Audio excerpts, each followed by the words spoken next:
Morning, friends. We are on Chapter 9, The Great Meeting on Stable Hill. For a long time they could not speak nor even shed a tear. Then the unicorn stamped the ground with his hoof and shook his mane and spoke. "Sire," he said, "there is now no need of counsel. We see that the ape's plans were laid deeper than we dreamed of. Doubtless he has been long in secret traffic with the Tisroc, and as soon as he had found the lion skin he sent him word to make ready his navy for the taking of Cair Paravel and all Narnia. Nothing now remains for us 7 but to go back to Stable Hill, proclaim the truth, and take the adventure Aslan sends us. And if by a great marvel we defeat those 30 Calormenes who are with the ape, then to turn again and die in battle with the far greater host of them that will soon march from Cair Paravel." Tirian nodded, but he turned to the children and said, "Now, friends, it is time for you to go hence into your own world. Doubtless you have done all that you were sent to do."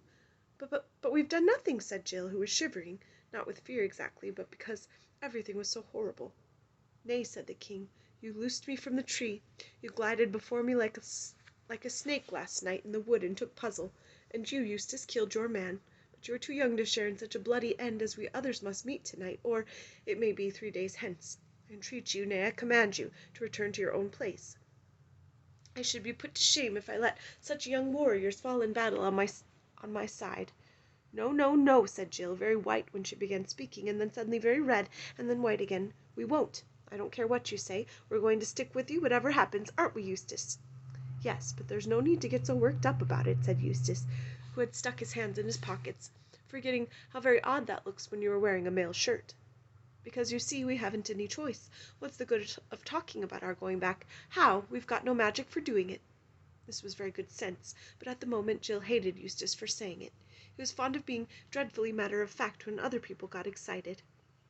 When Tirian realized that the 2 strangers could not get home unless Aslan suddenly whisked them away, he next wanted them to go across the southern mountains into Archenland, where they might possibly be safe. But they didn't know their way, and there was no one to send with them. Also, as Poggin said, once the Calormenes had Narnia, they would certainly take Archenland in the next week or so. The Tisroc had always wanted to have these northern countries for his own. In the end, Eustace and Jill begged so hard that Tirian said they could come with him and take their chance, or as he much more sensibly called it, the adventure that Aslan would send them. The king's first idea was that they should not go back to Stable Hill. They were sick of the very name of it by now, till after dark.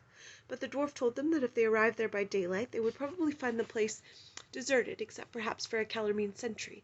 The beasts were far too frightened by what the ape and Ginger had told them about this new angry Aslan, or Toshlan, to go near it except when they were called together for these horrible midnight meetings. And Calormenes were never good woodsmen. Poggin thought that even by daylight they could easily get round to somewhere behind the stable without being seen. This would be much harder to do when the night had come and the ape might be calling the beasts together and all the Calormenes were on duty. And when the meeting did begin, they could leave Puzzle at the back of the stable completely out of sight, till the moment at which they wanted to produce him. This was obviously a good thing, for their only chance was to give the Narnians a sudden surprise.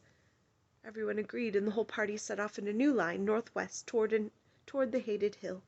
The eagle sometimes flew to and fro above them, sometimes he sat perched on Puzzle's back.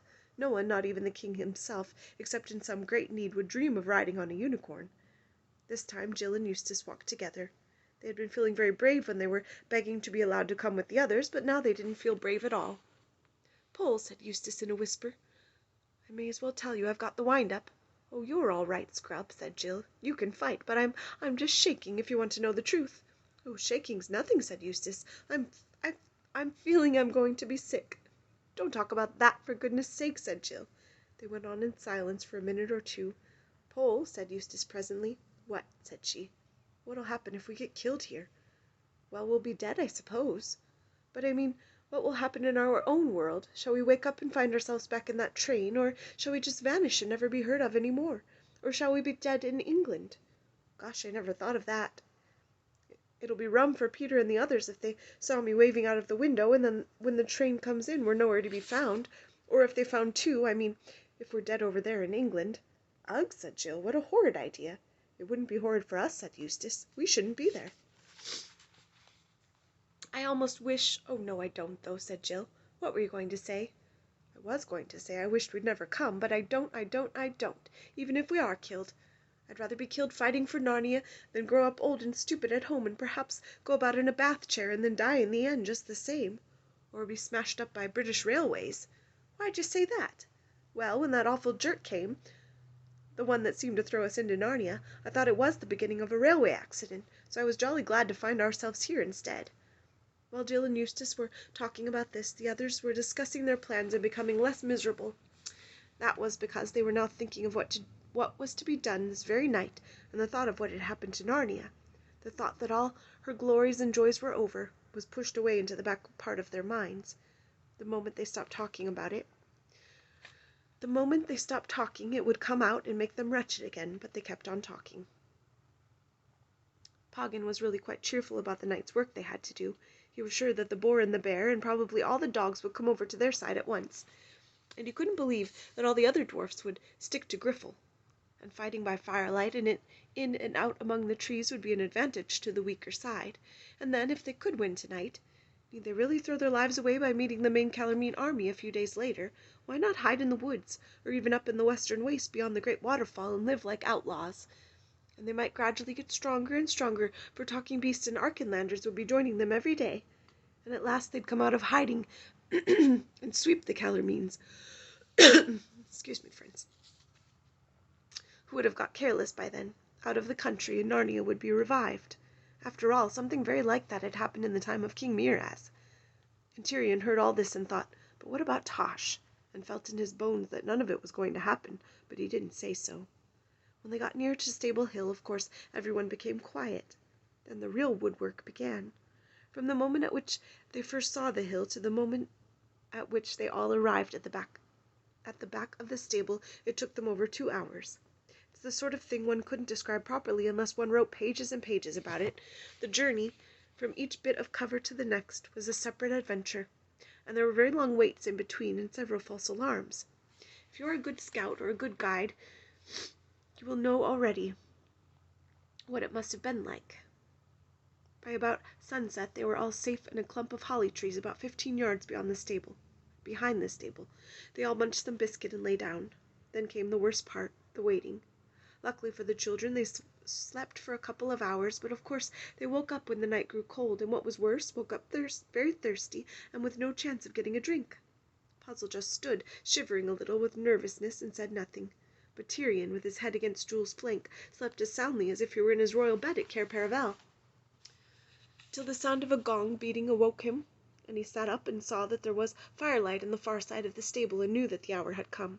"Kiss me, Jule," he said, "for certainly this is our last night on earth, and if ever I offended against you in any manner, great or small, forgive me now." "Dear King," said the unicorn, "I could almost wish you had, so that I might forgive it. Farewell. We have known great joys together. If Aslan gave me my choice, I would choose no other life than the life I have had, and no other death than the one we go to." When they woke up, Farsight, who was asleep with his head under his wing, it made him look as if he had no head at all, and crept forward to the stable. They left Puzzle, not without a kind word, for no one was angry with him now, just behind it, telling him not to move till someone came to fetch him, and took up their position at the end of the stable. The bonfire had not been lit for long, and was just beginning to blaze up. It was only a few feet away from them, and the great crowd of Narnian creatures were on the other side of it, so that Tirian could not at first see them very well, though of course he saw dozens of eyes shining with the reflection of the fire, as you've seen a rabbit's or cat's eyes in the headlights of a car. And just as Tirian took his place, the gong stopped beating, and from somewhere on his left 3 figures appeared. One was Rishtah Tarkan, the Calormene captain. The second was the ape. He was holding on to the Tarkan's hand with one paw, and kept whimpering and muttering, "Not so fast, don't go so fast. I'm not at all well. Oh, my poor head. These midnight meetings were getting too much for me. Apes aren't meant to be up at night. It's not as if I was a rat or a bat. Oh, my poor head." On the other side of the ape, walking very softly and stately, with his tail straight up in the air, came Ginger the cat. They were heading for the bonfire, and were so close to Tirian that they would have seen him at once if they had looked in the right direction. Fortunately, they did not. But Tirian heard Rishtah saying to Ginger in a low voice, "Now, cat, to thy post. See thou play thy part well." "Meow, meow, count on me," said Ginger. Then he stepped away beyond the bonfire, and sat down in the front row of the assembled beasts in the audience, as you might say. For really, as it happened, the whole thing was rather like a theatre. The crowd of Narnians were like the people in the seats. The little grassy place just in front of the stable, where the bonfire burned and the ape and the captain stood to talk to the crowd, was like the stage. The stage itself was like the scenery at the back of the stage. And Tyrion and his friends were like people peering round from behind the scenery. It was a splendid position. If any of them stepped forward into the full firelight, all eyes would be fixed on them at once. On the other hand, so long as they stood still in the shadow of the end wall of the stable, it was 100 to 1 against their being noticed. Rishta Tarkan dragged the ape up close to the fire. The pair of them turned to face the crowd, and this of course meant that their backs were toward Tyrion and his friends.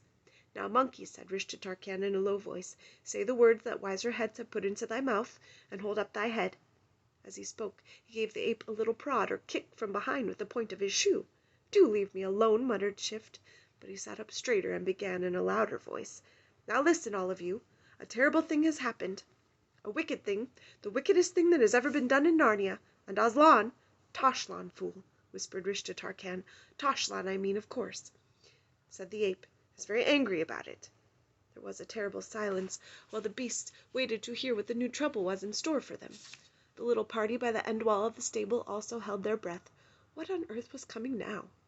"Yes," said the ape, "at this very moment, when the terrible one himself is among us, there in the stable just behind me, one wicked beast has chosen to do what you'd think no one would dare to do, even if he were 1,000 miles away. It has dressed itself up in a lion's skin, and is wandering about in these very woods pretending to be Aslan." Jill wondered for a moment if the ape had gone mad.